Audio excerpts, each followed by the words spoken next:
the main challenges is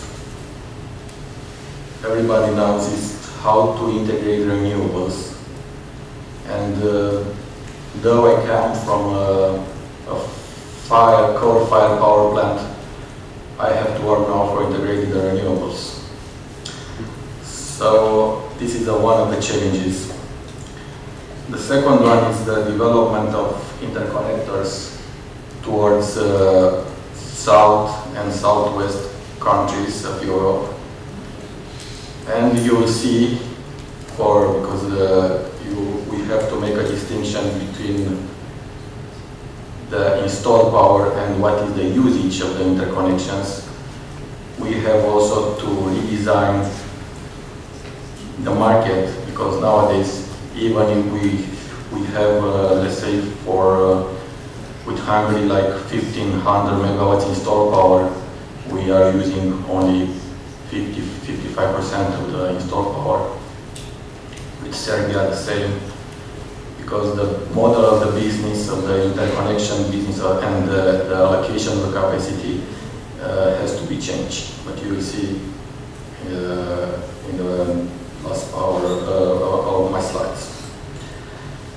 And also nowadays, because ENTSO is working, and we are as a part of ENTSO, we are also part of the process. It's working to creation or reissuing of 8 network codes, starting with the balancing code, which in my opinion is the most important, and also capacity.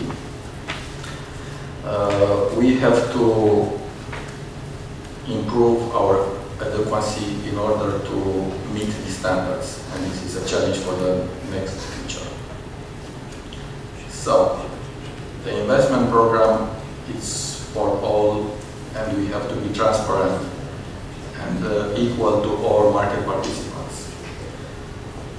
Related with that, I want also to reply to one question during the break. Being a 2-tier management company and being stock exchange listed in Romania, the state has only 50% of the shares. I can tell you and can assure you that we are a very balanced and equal player towards all the market participants in Romania and within the region.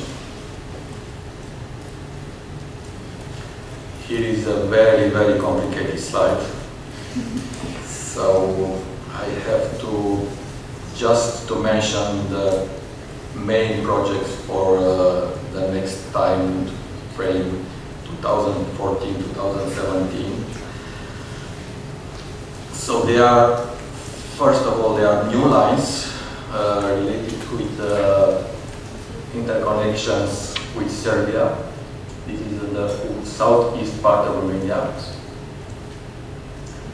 Also related with the integration of the renewables, there are the projects in the Dobroja area, which means also preparing the infrastructure for the next, hopefully, units 3 and 4 of Cernavodă nuclear power plant. That means new lines from Cernavodă to the middle of the country. And also we have a program for refurbishing the existing infrastructure, like substations, which are the heart, let's say, of the system, because most of them, the time is ticking, clock is ticking, and most of them are still obsolete technologies from the 60s and 70s. We have done in the past and succeed to make a lot of investments between 2000 and 2009, and we have changed, let's say, the technologies for at least 40% of the existing substations, but we still have the other 60%. And also we have as a priority projects the projects related with the so-called smart grid. That means especially the dispatching, a new platform dispatching, within our central load center, and at least the refurbishing or let's say upgrading the methering system, which has been commissioned during the early 2000s, and now we need to refurbish and to extend to the new production generation facilities within the Romania.